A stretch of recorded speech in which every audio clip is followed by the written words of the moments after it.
Welcome to Overtime with Jared P, Johnny O, Jeremy P. I mean, that's what it is now. It's the three of us, the three musketeers. I don't know, something. We'll think of something. The posse, old school Redskins posse, maybe. We're going to do our Power Five, our Carolina Panthers for real, our top three NFL candidates for MVP, and then talk about Lane Kiffin. But first, let's thank our title sponsor, Elite Performance Chiropractic, Jeremy Phillips. Go ahead, tell us. Yes, Jeremy Phillips again. I'm kind of a regular now. Elite Performance Chiropractic right here on Westridge Road, right beside Village Tavern here in Greensboro. Been in practice for 17 years, doing chiropractic, sports chiropractic medicine, and been working with the Triad, trying to keep people active for 17 years now. So, and keep these guys straight on picking the right football. Yeah, good luck with that. I think all three of us have a reason to be embarrassed this week. Yeah. We do appreciate you in all aspects of that, but good luck with us. But yeah. All right, let's get our Power Five. We do it every week. Oh, here, Jeremy. What were you saying? No, I'm good. Do you want me to go first with the five? Yeah, number five. Who you got? Well, first off, I'm gonna lead it. I'm not adding one, but it was a close. My outside looking in of my Power Five is Green Bay. I don't like Green Bay in my Power Five going forward because they got a tough rest of their schedule. But I do like the fact they're getting Reed back, who broke his collarbone in week 2. So that's going to help. That gives Love another target. So that's going to help them. So it should be interesting down the stretch for them. But at 5 for me, I've got the 49ers. I like they're getting healthier, which anything more healthy has been fine for them. I read a stat earlier today where they've had 93 players injured. Did y'all see that? No. I mean, some of them have been the same player multiple times. But, yeah, they've dealt with 93 player injuries this year. It's pretty crazy when there's only 53 players on the team. But I like them going forward. McCaffrey is having another phenomenal year. He, I think this past week, he secured 800 rushing, 800 receiving, which ties former teammate Marshall Faulk. So that's not bad company. And I like their schedule down the stretch, and with Shanahan, calling the plays. So I like it. All right. I'll go ahead and go. The NFC West, it's insane. You have the You're Rams. You're going to see a trend in my top 5. Yeah, they really could. They could all be tied for number 1, really. You got the Rams at 9-3, the Seahawks at 9-3, and the 49ers at 9-4. And then in the conference, at least NFC, 49ers are 8-2. It's like it's hard to keep them out of the Power 5. I have slept on them. I did not have them in my Power 5, and maybe that's shame on me. But I do have more of a trending team, I should say, in the Houston Texans. Yeah. Anybody want to play them now? No. I love their coach. I think he gets the most out of those players. Their defense is like no one's talking about their defense because they're kind of 500 or below for most of the season. But they won 5 or 6 in a row, and obviously Stroud had a great rookie season. Then we had a down second year, down-ish. Still made the playoffs, right? And then they're going to make the playoffs probably again this year. So I have the Houston Texans at number 5. Yeah, and that's turning out to be a pretty neat little division they got playing in. So okay, all right. So to touch on that, Jared, does you say Houston's going to make the playoffs? Do they make the playoffs by winning their division, or do you think they're going to be a wild card? Probably a wild card, which is tough. I mean, there's only so many playoff spots. I mean, if you start looking at AFC teams, I mean, they can win their division. I think they realistically could win their division. Yeah, they're one back. They could win the division. Yeah. The division, the Colts are free falling. Yes. And I agree. And the I don't Jaguars, know what's going on there. Yeah. Some people said when we had them consistently, I think most of us had them consistently in recent weeks in their top in our top 3. and they've been trending downwards. And everybody says, "Oh, they're pretenders. They're pretenders. They haven't played anybody." Yada yada yada. I don't know, but to me, kind of a similar situation. What's going on with Philly? I think they're getting away from Jonathan Taylor for some reason. Just like Philly's gotten away from Saquon. So it's mind-boggling. Yeah. I agree. So the Texans won 4 in a row. And I like to, with trending teams, there's teams with better records. There's teams that are more flashy. 49ers, good choice in the top 5. I don't know why. I just every week I ignore them, and all they do is win. Whether it's Mac Jones or Brock Purdy, is mostly Mac Jones for most of the year. I mean, it's a well-coached team, and the injury bug. Sometimes are they doing something weird with their training there? Is something wrong with their field? They have that many injuries. I mean, this is every year. It's like 3 years in a row they have all these injuries. But yeah, so let's go to Johnny with. Oh, go ahead, Jeremy. What are you going to say? The basis of my Power 5 is looking at remaining schedules, seeing where they're ranked right now, and looking at remaining schedules. That's smart. The Bears are not in my top 5 because they've got a train wreck of a schedule coming down the stretch here. And Johnny O, said last week the Bears are going to fall. The Bears are going to fall, and I believe that. Looking at the remaining part of their schedule, which is not my top 5. So I guess more so than any other of the previous weeks, now that we're getting this schedule narrowed down here, I looked at upcoming games and added that more so into my Power 5 rankings this week. Okay, I like that. Now I know Johnny just goes by pure nonsense for his Power 5. So what do you got for us, Johnny? You guys don't mind if I play or what? Holy crap! You feel left out? I mean, I set all this crap up. I get you guys together. I do all this, and now I got to go back. First of all, Jeremy stole a little bit of my thunder because the Packers are looking from the outside in. Okay, that's a nice team. Look out for the Packers, but they have not made the top 5 here. My top 5 is actually against what I said last week that Jeremy just reminded me of. I saw a lot out of those Chicago Bears on Friday. Not only because they beat my crap Philadelphia Eagles, and don't even get me started on them because they are crap, but the Chicago Bears deserve right now to be my number 5. I'm looking at their schedule, but man, the way they play, they got Green Bay. Now they got a tough one to stay in this top 5. They're going to have to do a lot, okay? Yeah. They got Green Bay twice. They got Cleveland in between those Green Bay games, San Francisco, and the Chargers. The Lions. Yeah. No, I'm sorry, Detroit. Yeah. But Ben Johnson has that team believing and playing, and they got a running game, and they got defense, and their defense, 26 takeaways this year. They are real. They were very impressive on Friday, and I had to put them in on my top 5 because they looked like one hell of a football team on Friday. So they're my number 5. Well, and what I like about Ben Johnson, well, first of all, he should have been a Commanders coach. I can't complain. They're in the NFC Championship game last year, and Daniels have been out. But on the flight, getting on the plane over, they were flying him out 2 years ago. Ben Johnson, I remember the story, and he texted them I changed my mind, and he stayed with Detroit for one more year. Chicago is now Detroit. He has 2 running backs that are rushing. That you have a 2-headed monster like he did in Detroit. Weapons everywhere. Yep. And he's a detail-oriented guy that holds you accountable. Old school but young, offensive-minded, which is what everyone wants now. The 2 running backs that can also catch the ball out of the backfield. A young quarterback that he's really molded and makes him look like the number 1 pick that he was.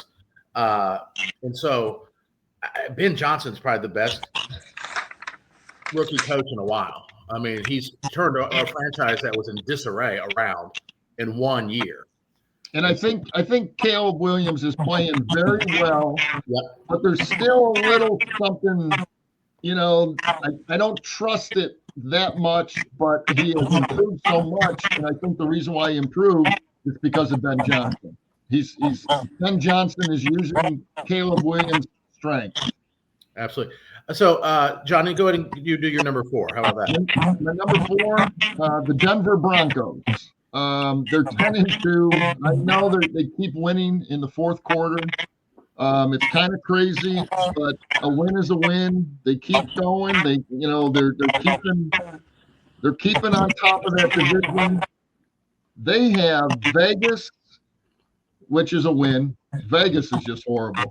Green Bay, Jacksonville, Kansas City, and then the Chargers. So they're gonna have to earn what they to keep it there. There's really only one easy game against Vegas, but I gotta give them credit, man. You win those games at the end. Unfortunately, that's a well-coached team because I'm not a big fan of him. Knicks is doing okay, and their defense does the trick. So my number 4 is the Denver Broncos. Again, I'm doing trends. It's just hard to keep Denver out of the top 5. I don't trust them at all.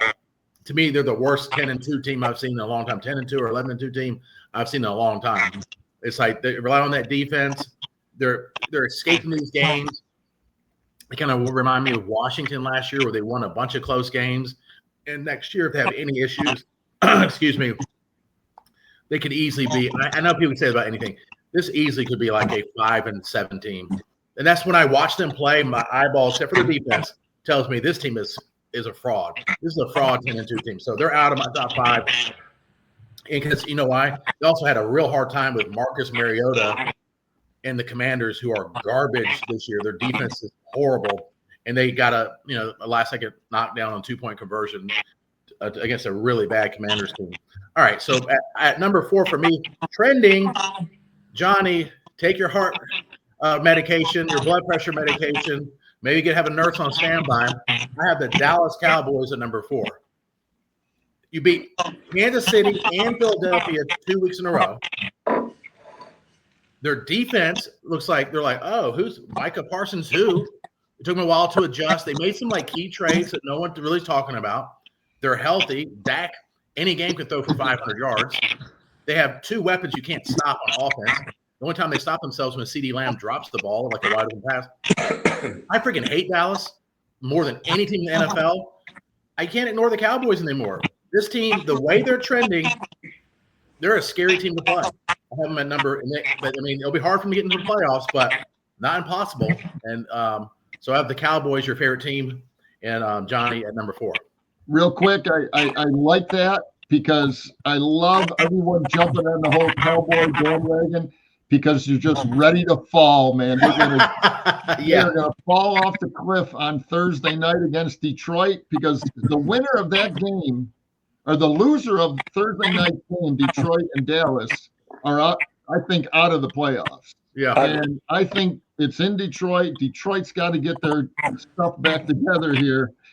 And the Cowboys will go right back to 6-6-1, and they will be out of it. End of story. But great pick because I love everyone building them up because it gets us ready for that big fall. I love it. Go ahead, Jeremy. Yeah, I got to me. I mean, I put them in here, but I'm like Jared. They're kind of the ugliest girl at the dance. The Broncos. I mean, their defense is spectacular, but they gave up too many points for me against a Mariota-led Commanders team.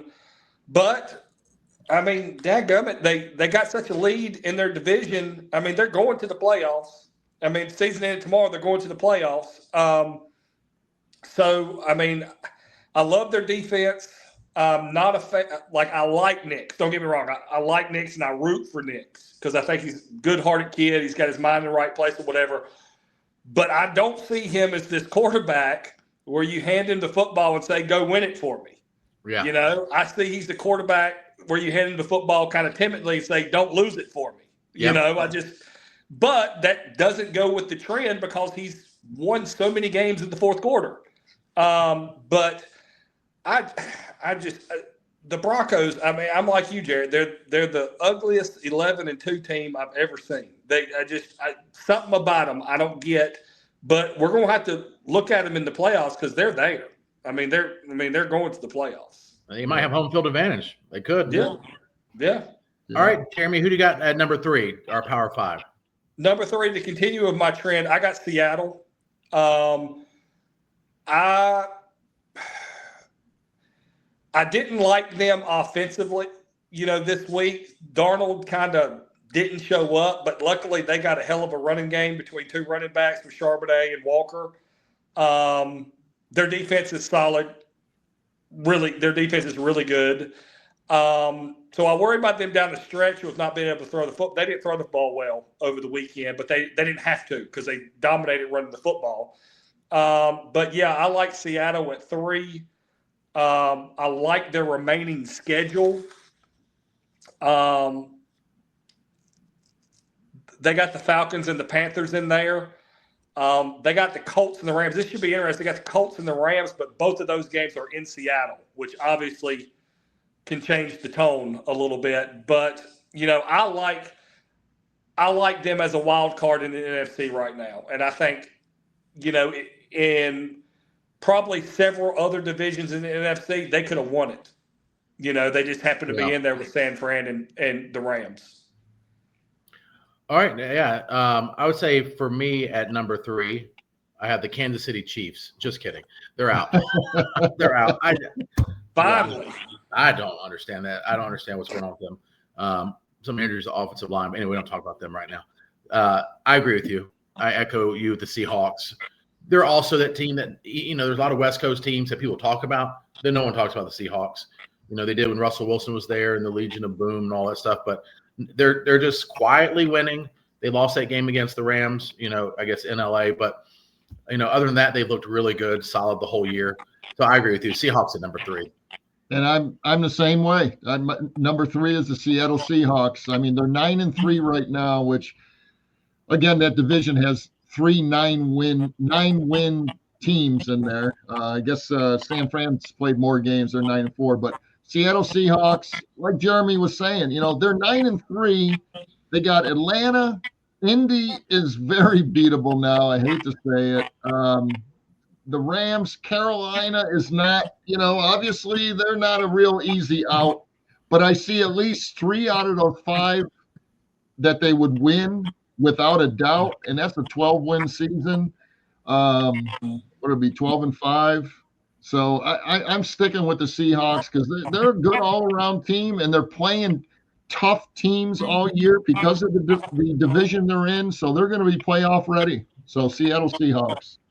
I think it's interesting with their schedule. I think both of them are going to be the wild. I think the 49ers and the Seahawks are both going to be the wild card representatives in the NFC. I think 3 teams are coming out of the NFC West. And it should be interesting because Seattle and the 49ers play in the last game of the season. And if something were to happen and that trend not come true, that could be, roughly a playoff game, win and you're in type situation. They're setting that up for. Yeah, it's gonna be good. Mm-hmm. All right, Johnny, who got number 2? My number 2, the New England Patriots, 11-2. They got a bye coming this week, man. Now they get to rest a little bit, and then they got Buffalo, Baltimore. Okay, let's say they lose those 2 games, so now you're 11-4. But then they got the Jets and the Dolphins. They're going to end up at least 13-4 this year. Patriots looked again. You know what? I know they played the Giants, but the Giants gave a lot of teams some ball games all year long. They didn't give the Patriots a game at all. Patriots ran all over them, passed all over them.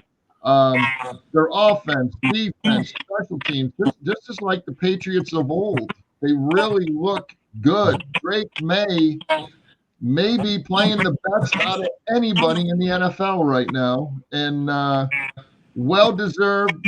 Patriots are, I think Buffalo, for whatever reason, I think the Bills are going to beat the Patriots just to bring them down a notch.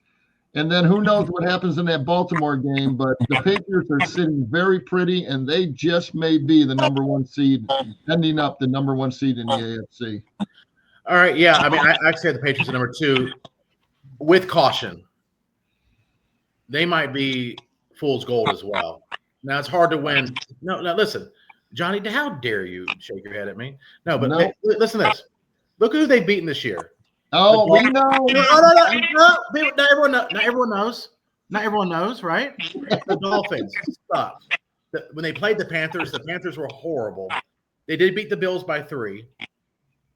They beat the Saints, the Titans, the Browns, the Falcons, the Bucs in a close one, the Jets, the Bengals without Joe Burrow, right?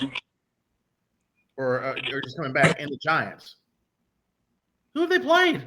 Well, can I just one thing, and then I don't want to interrupt on your whole dissertation here.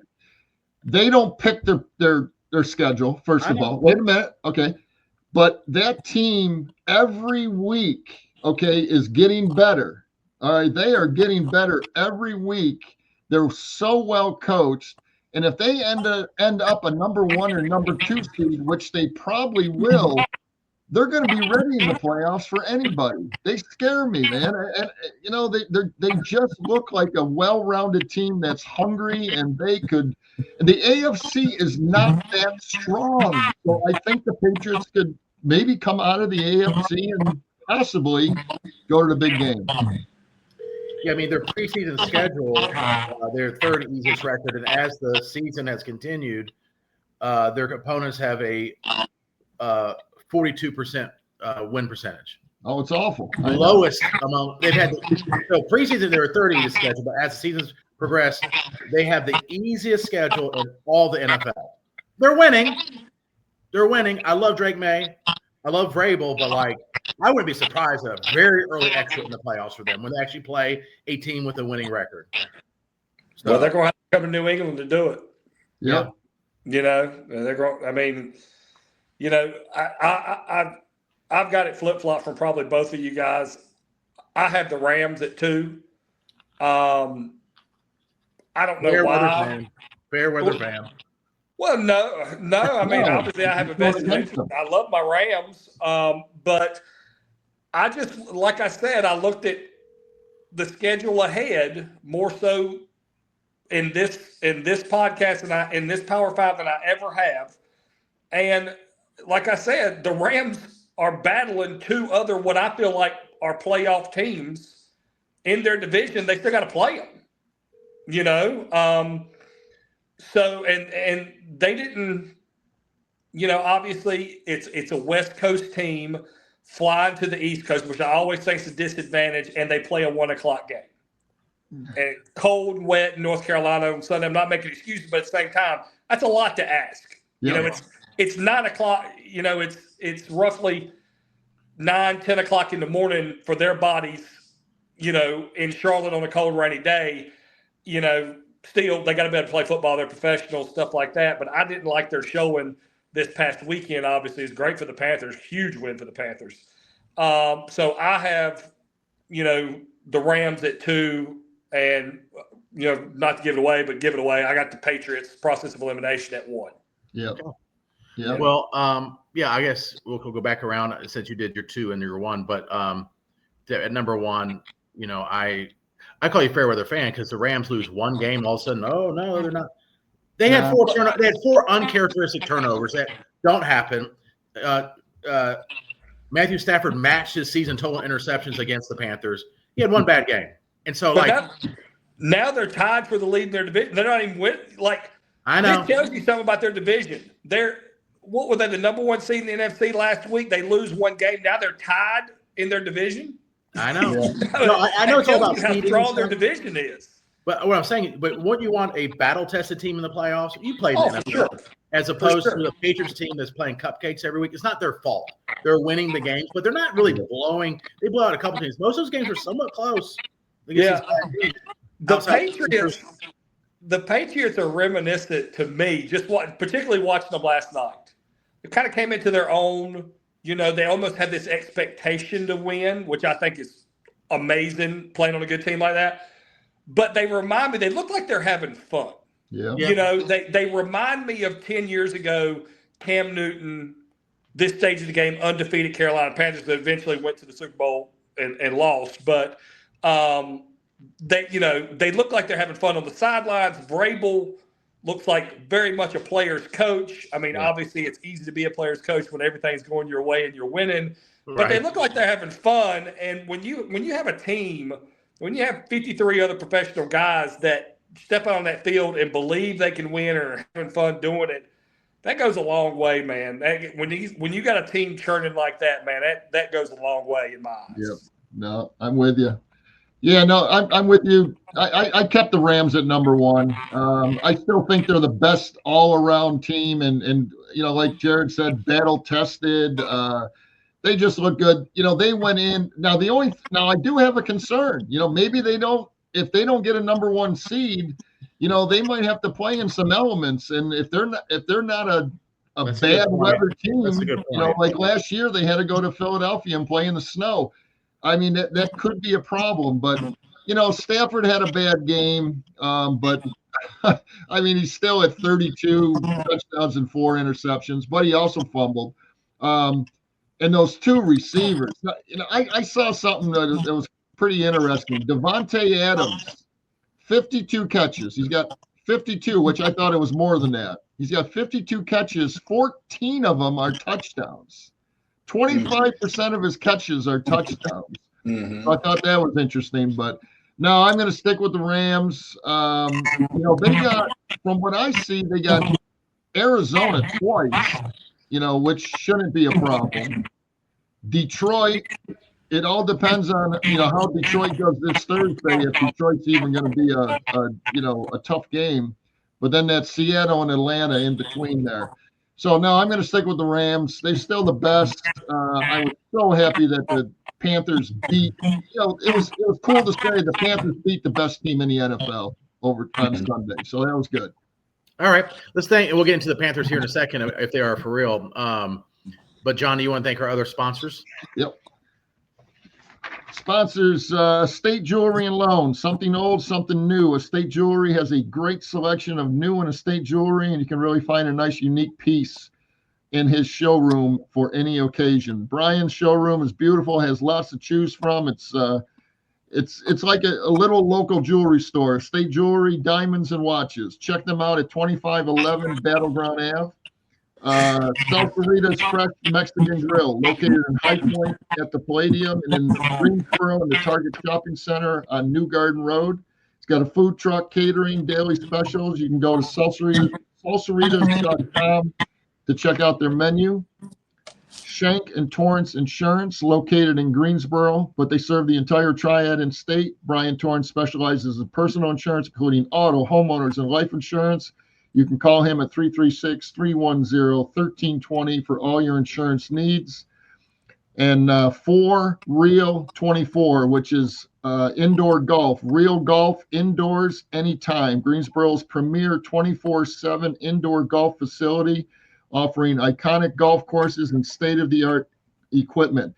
It is going to be a membership type facility, but you can also just call for tee times. If there's open tee times, you can go in. It's like semi-private, so that's good to go. You can check out 4real24.com for more information. It looks like they should be opening hopefully by early part of next week. Oh, it's great. With this weather, cold, it'd be a great place to go in and have some fun. Great date night as well. Hey, we should all get together and do a triple date. Oh, that would be fun. Jeremy's like, I'm good. Yeah. I'm good. I don't hang out. Hey, Jared, me and you will do all the talking. Johnny will pick up the tab. There we go. Yeah. Whoa. Yeah, man. Yeah. The senior one among us has to pick up the tab. Can I finally play? I picked up the tab at Top Golf when my family was in on Wednesday, and I'm not sure if I'm going to be able to recuperate after that. Holy crap. I know sometimes you're like, oh, that was fun. Then you get the thing. It's like, oh, $300. Like, hey. Yeah. All right. So Panthers, are they for real? Jeremy, what do you think? They're going to have to earn it, man. I mean, if they do, God, that Saints loss hurts them right now. They got the Saints. They got the Bucs twice with Seattle in between. Thank God Seattle's at home in Charlotte. But they got to go. They lost to New Orleans in Charlotte. Now they got to go to New Orleans, and that is not an easy place to play. That place is loud. The Superdome's loud. They're going to have to earn it. They're going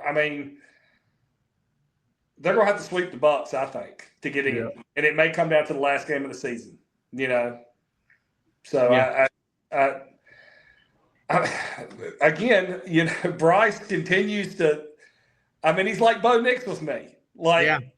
damn it, if he don't make the throws at the right time, like, I mean, but it's just like he drives me crazy sometimes. He'll take a sack, or he can't get through his second and third reads, and he takes a sack, and he has no pocket presence, and then he'll hit a timing route down the seam, and it'll bust for 40. It's just the inconsistency is what's driving me crazy with him. Yeah, it's a tough read for sure. Johnny, what do you think?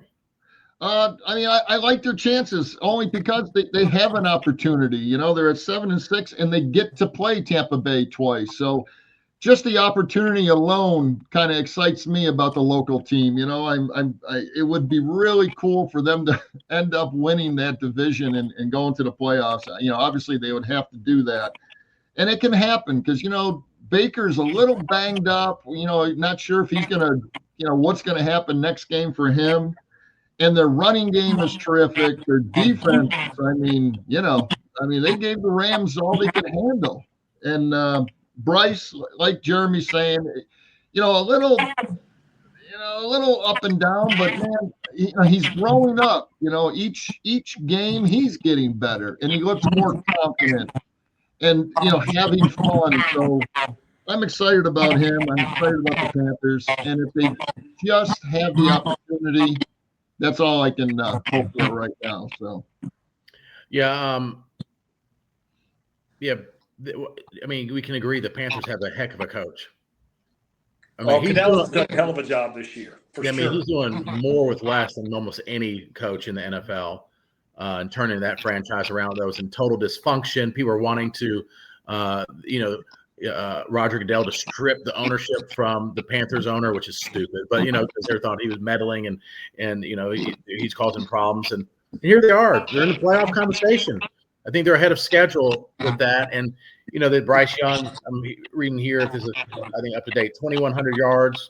Okay. 15 touchdowns, 9 interceptions. Okay. 62% completion. That's not really getting it done in this NFL. You need to be closer to that, 68 to 70%.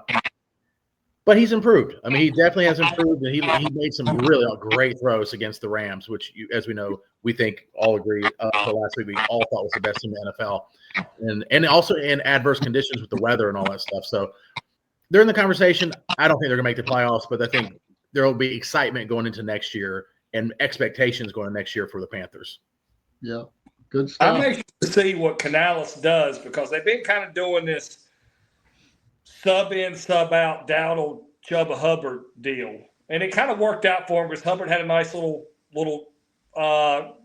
screen pass type deal that went for about 30 for a touch or whatever. But man, if I'm Canales and I'm trying to get in the playoffs, man, I am handing the ball to Dowdle, that 3-game stretch he had midseason, man, like we're getting back to that.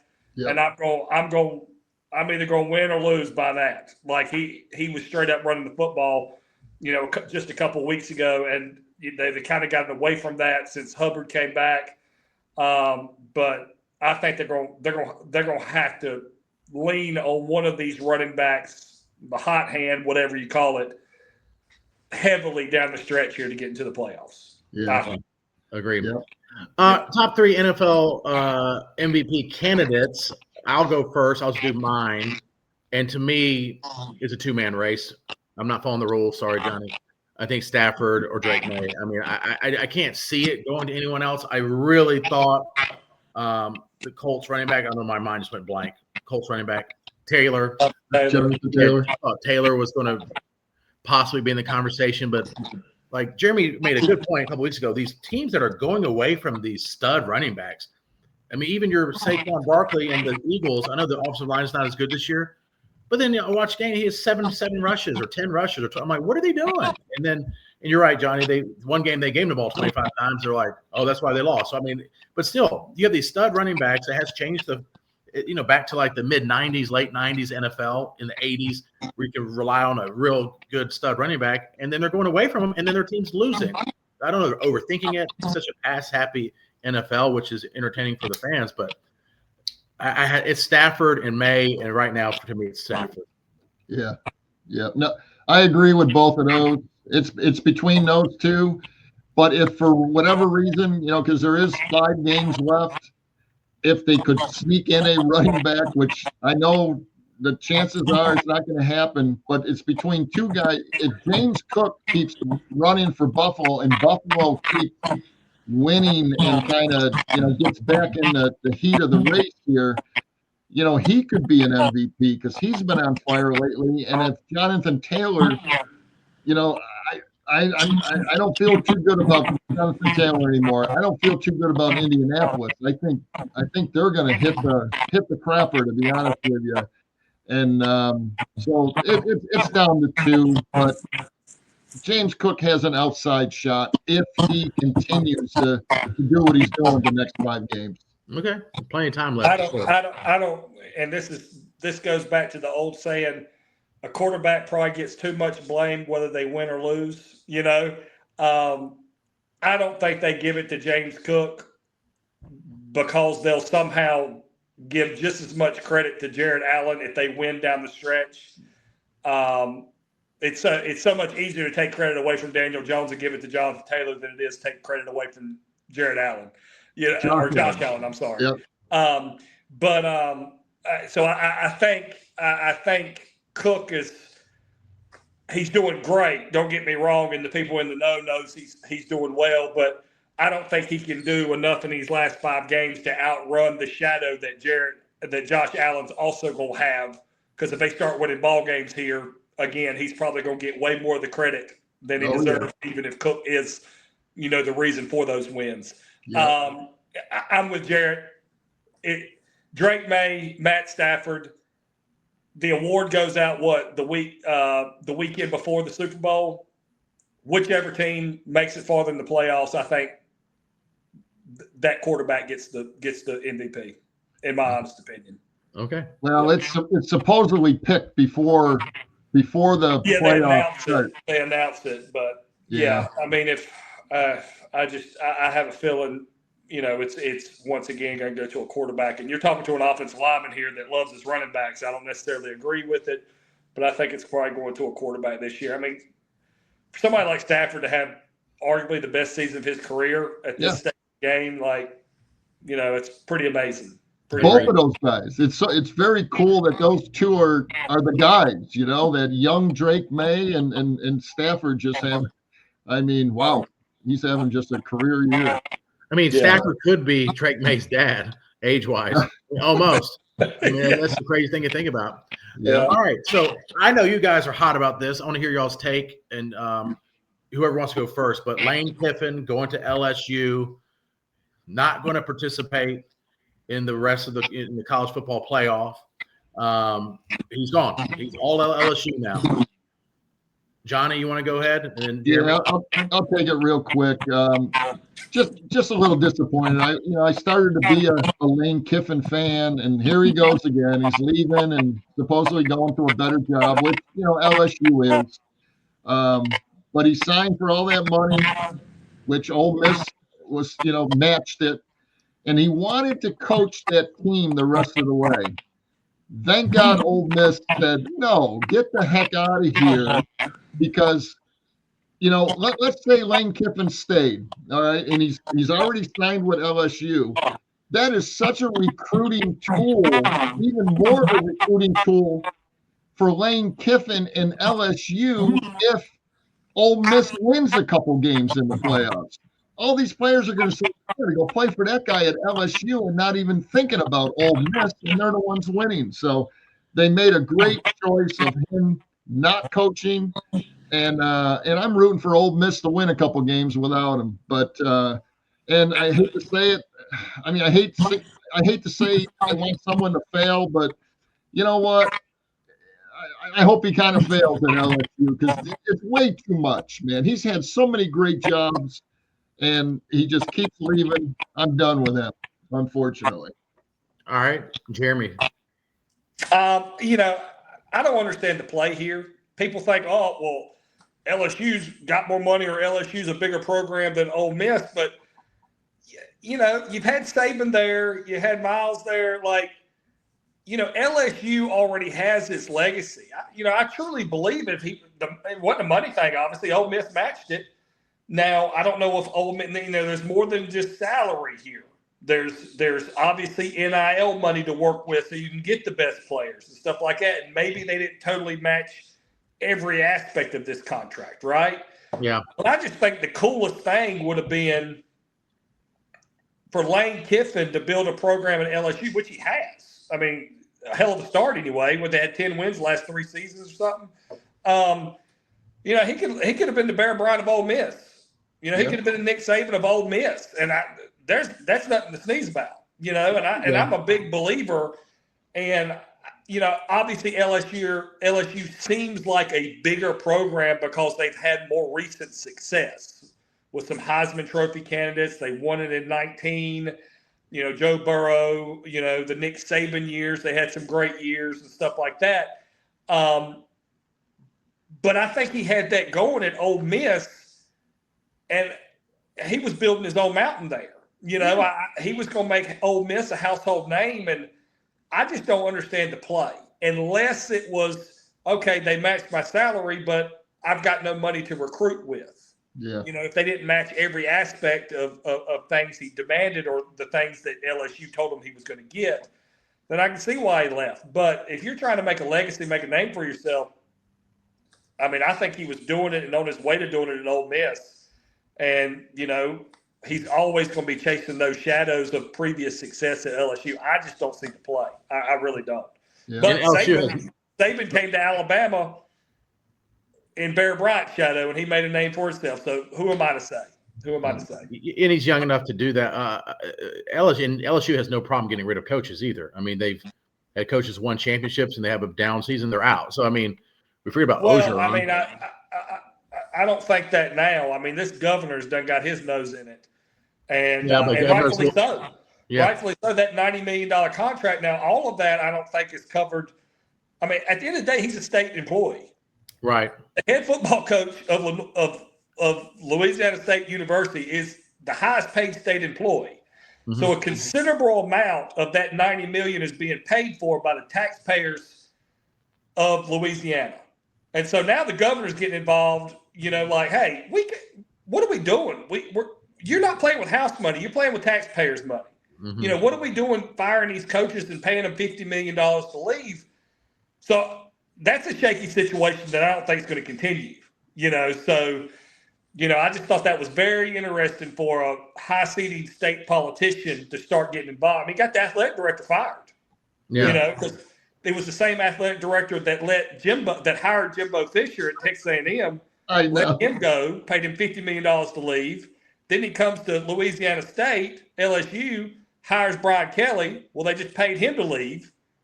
The governor's like, man, this is crazy. I want that guy to be the head of my radio station. He can pay me a bunch of money and then leave, then force me to leave. All right, fine.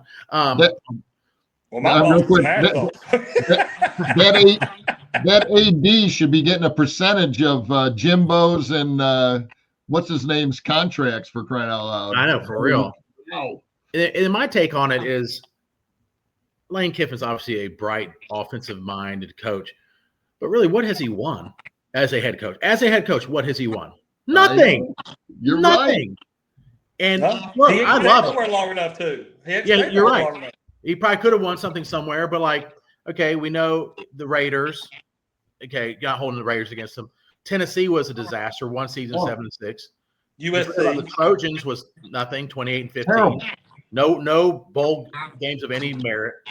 Now, Florida Atlantic Owls, I mean, that was, he did well there. But, I mean, again, it's Florida Atlantic. Who gives a crap? 27-13. Ole Miss, he did have 2 New Year's Eve 6 appearances. But it's I would hire him like I wish Carolina had. I mean, everyone would want him. But I try to think of it this way, too. First of all, leverage, as you all know, if you have leverage, you're going to make money. And he has leverage. So, staying or going, he's going to make a ton of money. Already wealthy, but can make a lot more money.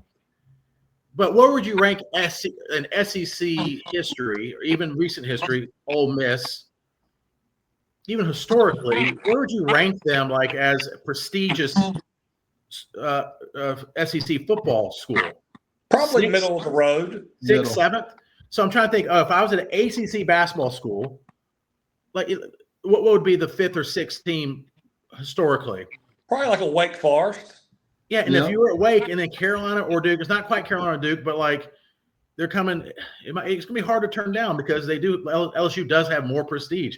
I don't know. I really don't get it because the game has totally changed. Players don't really care about where they're going for the most part. They were going to go where the money goes and who's winning. So, yeah, I don't fault Lane Kiffin for doing it, but also like he's never left a situation in a clean way. And part of it now is, I think Johnny, you were saying. Nick Saban was saying, like, they have to stop this, but because everything's been accelerated with NIL and recruiting, you got to have your coach in place now. And these players, although they have no loyalty either, for these players, you don't get to finish the season. I mean, this team could win a national championship, and then their head coaches are going to be there. I hate it. I hate that they're doing it. It should be after the season. They've got to change some sort of structure, but I don't know if that calls illegal recruiting during that dead period or whatever, but it's just like, I don't know. It's just odd for you to go all the way. You talk about commitment with these players, and then you leave as you go into the playoffs. What if an NFL coach did that? I thought he had the perfect opportunity to set a precedence.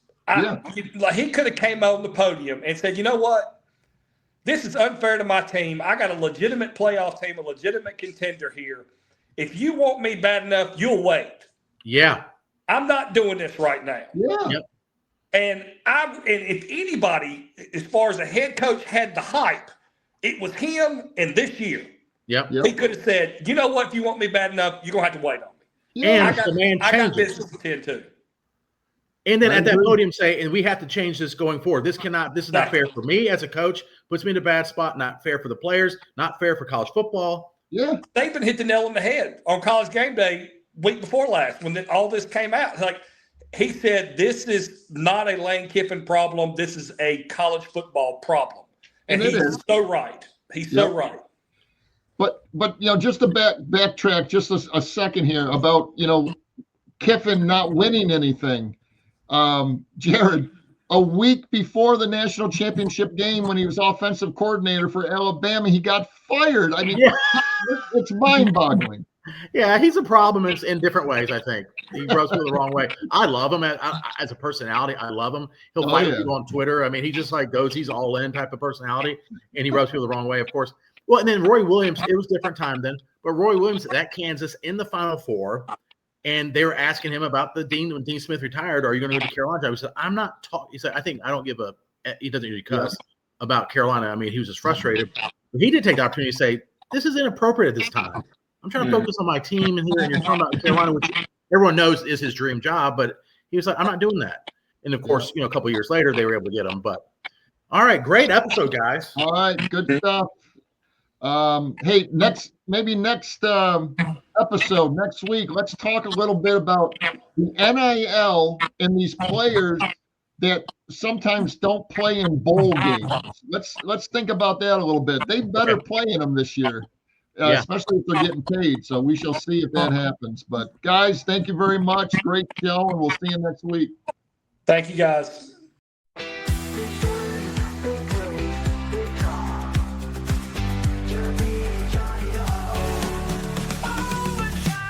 not talking overtime pay. We're talking the overtime play. The big stories, the big plays, the big drama. We got